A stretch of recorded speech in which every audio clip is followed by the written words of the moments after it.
The Seriake Dixon-led People's Democratic Party appeal panel into the Ward Congress election in Edo State has called for a political solution to the crisis in the party. The panel, however, shelved calls for the cancellation of the controversial election. However, Anselm Ojezua, who was on our show on Monday, alleged that the process was not transparent. The result sheets that they gave to the appeal committee, the chairman of the committee confronted us with those result sheets, which we were seeing for the very first time. These are materials that we ought to have seen and inspected even before the process started. It never happened. It never happened because the National Organizing Secretary of the party, Alhaji Umar, had sent those materials directly to Edo State Government House. From where they were disbursed, the process was ongoing before this chairman of the committee came in the following day. They had distributed these materials on the 3rd, and the chairman appeared midday of the 4th. And he came, he inspected 2 locations, and he expressed satisfaction. And that's why I said in a different platform that he came in, he misconceived his assignment. Rather than be the one to conduct the exercise, he came to observe. And after observing, he made a comment. But he forgot that it was his responsibility to meet with us even before the process started. It was his responsibility to deploy the officers that were given to him to work with.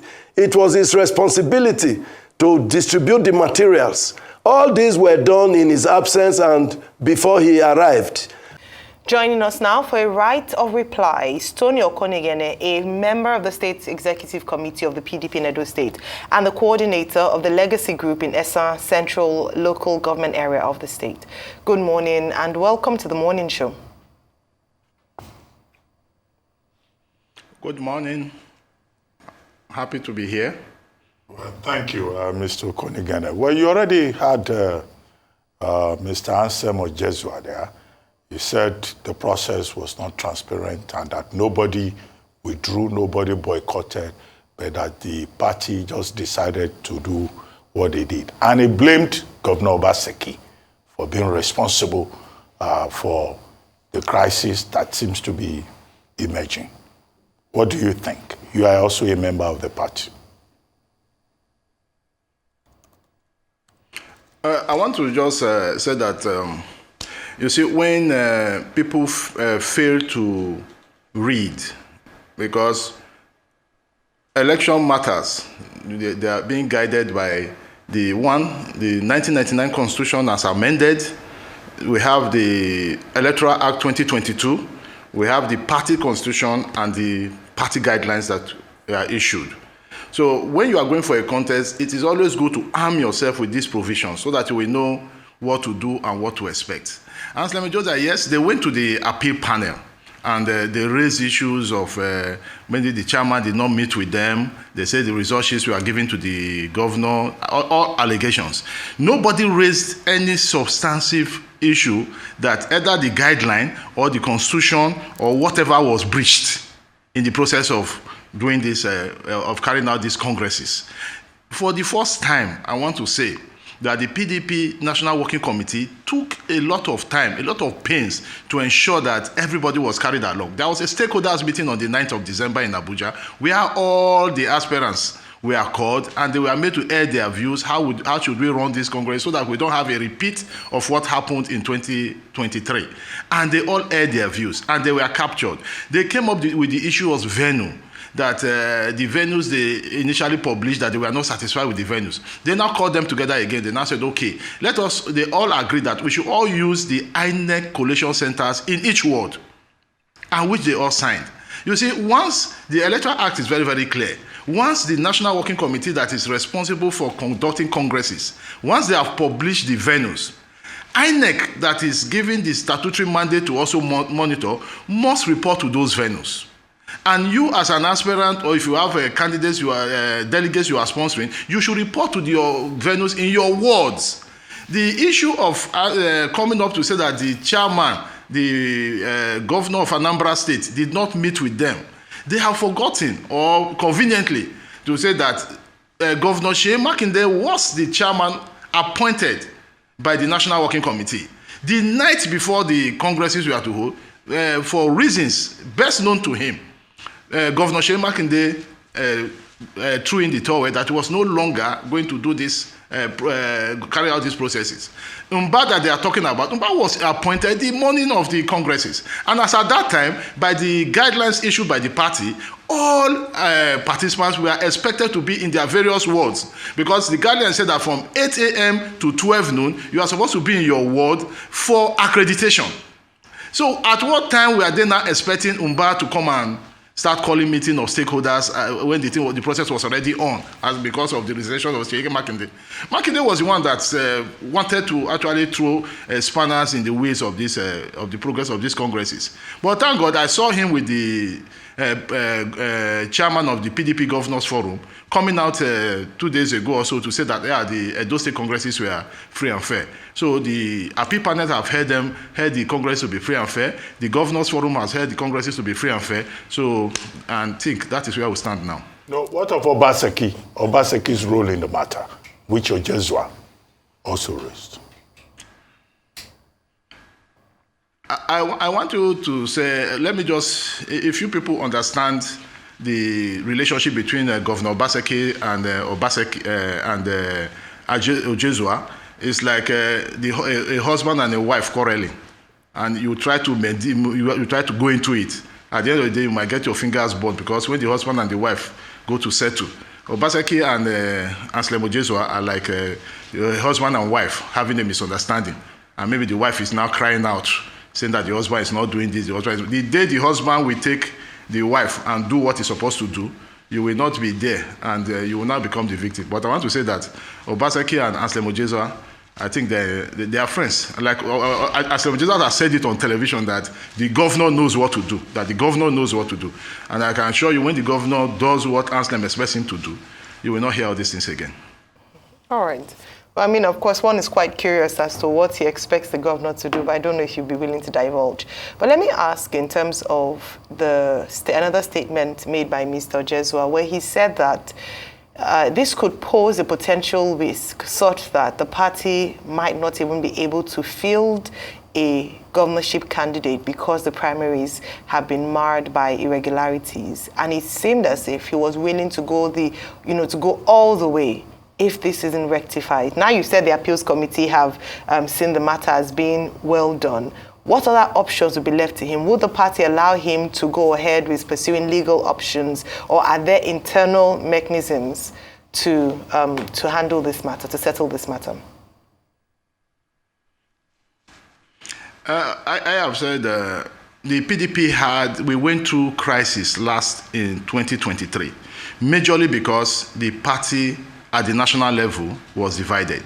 And because the party at the national level was divided, we had a situation whereby a group was able to hold on to INEC, while another group was holding on to the National Working Committee. So based on that, once the INEC, that has statutory responsibility of monitoring your congresses, is not in tandem with the party, there are bound to be parallel primaries. And when you have parallel primaries like that, with INEC saying a different thing, that they monitored a different Congress, and the party is saying that no, this is the Congress they monitored, or Congress they monitored, the courts are bound to come in, to come and interpret. You have a ground for that. But in the situation whereby INEC and the party are together, and the Supreme Court is very, very clear that when it comes to delegate issues or feeding of candidates, these are domestic affairs of the party. There are no ingredients. There is no basis for anybody going to court in this place, because the congresses that we have done, we are monitored by INEC, and they were conducted by the National Working Committee, fulfilling the basic ingredients of the Electoral Act and also the guidelines that were released. So the good thing, that's why I will always praise the National Organizing Secretary of the party, Umar Bature, for timely releasing the venues of the party. And that was where Umar Bature deflated whatever mischief some set of people were planning. Because if those venues were not released, by now they would have gone to maybe their bedrooms or wherever to go and write their own results to take to say that they also conducted their congresses in social areas. But these venues being released, you have no any other option. So they should have gone to their own venues to go and marshal their wards. Because you cannot come and start contesting a process you absconded from. One of the aspirants who was part of them before, Honorable Okonigene Igbenedion, has come out to say no, she's not in tandem. What she's thinking is not what these people are thinking. So because of that, she has pulled out. Okonigene was in her ward to participate in the congresses. And she saw that these things were done in tandem with the electoral laws. So she has come out to say, look, I'm no longer going to be following people because she has seen that there are clear mischief, that these people just want to destroy whatever the party has, the chances the party has. Because they have nobody, like I said, none of them, and no aspirants to the delegate congresses, because the major aspirants were the ad hoc delegates who purchased forms, and they were almost 900. None of this, out of this 900, none of them has come out to tell the panel that, look, we went to the venues as approved, that the congresses did not take place. All these aspirants that are outside, none of them have come out to say, I went to my ward and I mobilized my people to my ward and the congresses did not take place. The congresses took place and they absconded from their wards and ran to Abuja. How can a congress be taking place in your ward and you are not there? And you are a governorship aspirant? What do you expect? So I think by and large, they know what they are doing, they know what they're after, and the party is ready. Okay, Mr. Okonigene, we have just 1 or 2 minutes to go. But Mr. Jesua, in our conversation with him, said, look, if the party does not review what happened, at the congresses, that the PDP might as well forget about the gubernatorial race in Edo State. It sounded like a threat. What do you say to that? Well, he's entitled to his own opinion, he's entitled to his cries. But I've told you, the only way any judge, any court can entertain anything concerning the delegates of party is when INEC and the party are divided.